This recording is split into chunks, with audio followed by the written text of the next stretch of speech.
تمامی دیکھنے اور سننے والوں کو السلام علیکم۔ ناظرین، آج ہم حضرت ایوب علیہ السلام کا واقعہ آپ کی سماعتوں کے حوالے کریں گے اور جانیں گے کہ اللہ تعالیٰ نے حضرت ایوب علیہ السلام کا کس طرح امتحان لیا اور حضرت ایوب علیہ السلام کس طرح اس امتحان میں پاس ہوئے۔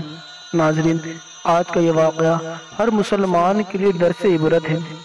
آج کی اس ویڈیو کے بعد انشاءاللہ تعالی ہم اللہ تعالیٰ سے شکایتیں کرنا بھول جائیں گے اور مصیبت پہ شکر ادا کریں گے۔ تو ویڈیو کو آخر تک ضرور دیکھیں اور ویڈیو پسند آنے کی صورت میں ویڈیو کو لائک کریں اور نیچے ریڈ بٹن پر دبا کر ہمارے چینل کو سبسکرائب ضرور کر لیں۔ ویڈیو کو آخر تک ضرور دیکھیں۔ چلیے آج کا واقعہ شروع کرتے ہیں۔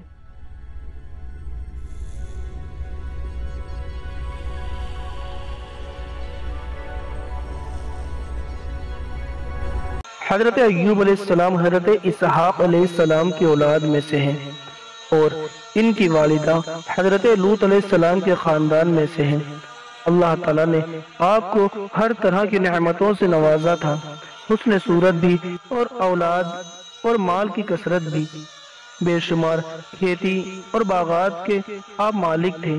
جب اللہ تعالیٰ نے آپ کو آزمائش اور امتحان میں ڈالا تو آپ کا مکان گر پڑا اور آپ کے تمام فرزند اس کے نیچے دب کر مر گئے اور تمام جانور جس میں سینکڑوں اونٹ اور ہزاروں بکریاں تھی سب مر گئیں۔ تمام کھیتیاں اور باغات بھی برباد ہو گئے، غرض کہ آپ کے پاس کچھ بھی باقی نہیں۔ جب ان چیزوں کے ہلاک و برباد ہونے کی خبریں دی جاتی تو آپ حمد الہی کرتے اور شکر بجا لاتے اور فرماتے کہ میرا کیا تھا اور کیا ہے، جس کا تھا اس نے لے لیا۔ جب تک اس نے مجھے دے رکھا تھا میرے پاس تھا، جب اس نے چاہا لے لیا۔ میں ہر حال میں اس کی رضا پر راضی ہوں۔ اس کے بعد آپ بیمار ہو گئے اور آپ کے جسم مبارک پر بڑے بڑے آبلے پڑ گئے۔ اس حال میں سب لوگ آپ کو چھوڑ کر چلے گئے، بس فقط آپ کی بیوی جن کا نام رحمت بنت افراہیم تھا، جو حضرت یوسف علیہ السلام کی پوتی تھی، آپ کی خدمت کرتی تھی۔ سال ہاں سال تک آپ کا یہی حال رہا۔ آپ آبلوں اور پھوڑوں کے زخموں سے بڑی تکلیفوں میں رہے۔ طور پر لوگوں میں مشہور ہے کہ معاذ اللہ آپ کو کوڑ کی بیماری ہو گئی تھی۔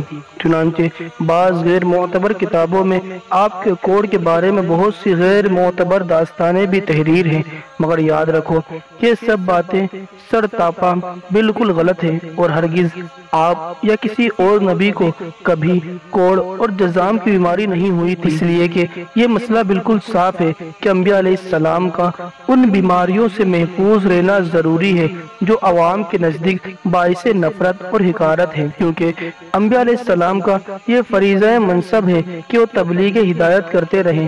تو ظاہر ہے کہ جب عوام ان کی بیماریوں سے نفرت کر کے ان سے دور بھاگیں گے تو بھلا تبلیغ کا فریضہ کیوں کر ادا ہو سکے گا۔ الغرض حضرت ایوب علیہ السلام ہرگز کبھی کوڑ اور جزام کی بیماریوں میں مبتلا نہیں ہوئے، بلکہ آپ کے بدن پر کچھ ابلے اور پھوڑے پھنسی نکل آئے تھے جن سے آپ برسوں تکلیف اور مشقت جھیلتے رہے اور برابر صبر اور شکر ادا کرتے رہے۔ بحکم الہی اپنے رب سے یہ دعا مانگی، اے رب مجھے تکلیف پہنچ گئی ہے اور تو تمام مہربانوں سے بڑھ کر رحم فرمانے والا ہے۔ جب آپ خدا کی آزمائشوں میں پورے اترے اور امتحان کامیاب ہو گیا تو آپ کی دعا قبول ہو گئی اور اللہ تعالیٰ نے حکم فرمایا، اے ایوب اپنا پاؤں زمین پر مارو۔ آپ نے زمین پر پاؤں مارا تو فوراً ایک چشمہ پھوٹ پڑا۔ حکم الہی ہوا کہ اس پانی سے غسل کرو۔ آپ نے غسل کیا تو آپ کے بدن کی تمام بیماریاں دور ہو گئی۔ پھر آپ 40 قدم دور چلے، دوبارہ زمین پر قدم مارنے کا حکم ہوا اور آپ کے قدم مارتے ہی پھر ایک دوسرا چشمہ نمودار جس کا پانی بہت ٹھنڈا، بہت شیریں اور نہایت لذیذ تھا۔ آپ نے وہ پانی پیا تو آپ کے باطن میں نور ہی نور پیدا ہو گیا اور آپ کو اعلیٰ درجے کی صحت اور نورانیت حاصل ہو گئی۔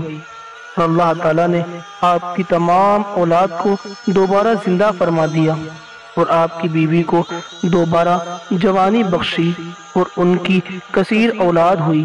پھر آپ کا تمام ہلاک شدہ مال و اسباب پھر سے آپ کو مل گیا، بلکہ پہلے جس قدر مال و دولت کا خزانہ تھا اس سے کہیں زیادہ مل گیا۔ اس بیماری کی حالت میں ایک دن آپ نے اپنی بیوی صاحبہ کو پکارا تو وہ بہت دیر کر کے حاضر ہوئی۔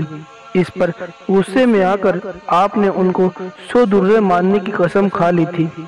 تو اللہ تعالیٰ نے فرمایا، اے ایوب، آپ ایک سیخوں کی جھاڑو سے ایک مرتبہ اپنی بیوی کو مار دیجئے، اس طرح آپ کی قسم پوری ہو جائے گی، کیونکہ اللہ تعالیٰ نے قرآن مجید میں اس واقعے کو کچھ اس طرح بیان فرمایا ہے۔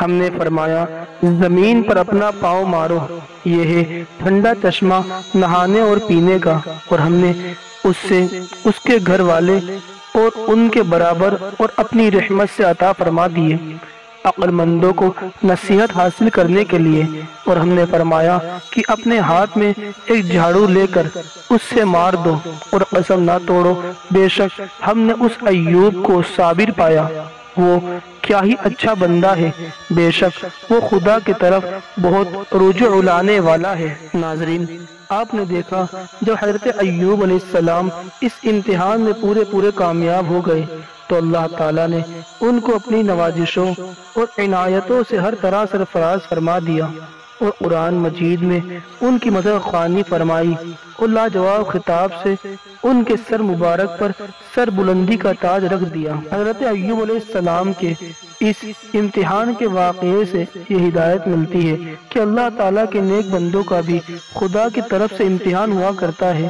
اور جب وہ امتحان میں کامیاب اور آزمائش میں پورے اترتے ہیں تو خداوند قدوس ان کے مراتب اور درجات میں اتنی اعلیٰ سر بلندی عطا فرما دیتا ہے کہ کوئی انسان اس کو سوچ بھی نہیں سکتا۔ ناظرین، اس واقعے سے یہ سبق بھی ملتا ہے کہ امتحان اور آزمائش کے وقت صبر کرنا اور خداوند قدوس کی رضا پر راضی رہنا، اس کا پھل کتنا اچھا، کتنا میٹھا اور اس قدر لذیذ ہوا کرتا ہے۔ ناظرین، ہم نے کئیوں کے منہ سے یہ سنا ہے کہ صبر کا پھل میٹھا ہوا کرتا ہے، مگر آج حضرت ایوب علیہ السلام کے اس واقعے سے یہ ثابت ہو گیا کہ یقیناً صبر کا پھل میٹھا ہوا کرتا ہے۔ تو ناظرین، آج کی ہماری یہ ویڈیو آپ کو کیسی لگی ہمیں کمنٹ میں اپنی رائے ضرور دیں، اور ویڈیو اچھی لگی ہو تو ویڈیو کو لائک کریں، اور ایسے ہی انبیاء علیہ السلام کے نورانی واقعات جاننے کے لیے اور انبیاء علیہ السلام کے بارے میں اور زیادہ معلومات کے لیے نیچے ریڈ بٹن پر دبا کر ہمارے چینل کو سبسکرائب ضرور کر لیں۔ انشاءاللہ تعالی پھر ملیں گے ایک نئی ویڈیو کے ساتھ، تب تک کے لیے اللہ حافظ، فی امان اللہ۔